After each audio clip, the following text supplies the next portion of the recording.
जय हो भोजपुरिया समाज के सन बानी रउआ लोग। दोस्तों सुपरस्टार प्रमोद प्रेमी हम लोग चाहते सुपरस्टार का एक बहुत ही धमाकेदार वीडियो सॉन्ग आ रहा है जिसका नाम है मुखिया बना दो ये छठी माई। जी हाँ दोस्तों, आप लोगों को बता दें कि सुपरस्टार प्रमोद प्रेमी के यह सॉन्ग हम लोगों के बीच में कल सुबह 6 बजे आएगा, तो आप लोग देखना ना भूलें। दोस्तों सुपरस्टार प्रमोद प्रेमी के जितने भी फैन हैं उनके इस गाने को बहुत सारा प्यार और आशीर्वाद दीजिएगा।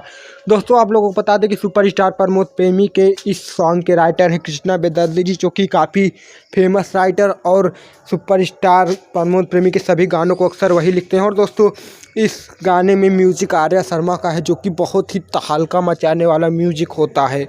दोस्तों सुपरस्टार प्रमोद प्रेमी का अक्सर सभी गानों में आर्या शर्मा का ही म्यूजिक होता है। और दोस्तों सुपरस्टार प्रमोद प्रेमी के जितने भी फैन हैं उनके इस गाने को बहुत सारा प्यार और आशीर्वाद दीजिएगा। दोस्तों भोजपुरी से जुड़ी छोटी सी बड़ी न्यूज़ जानने के लिए हमारे चैनल को सब्सक्राइब करें, क्योंकि हम अपने इस चैनल पर सभी भोजपुरी से जुड़ी सबसे पहले न्यूज़ आपको देते हैं। मिलते हैं नेक्स्ट वीडियो में। जय हिंद, जय भारत।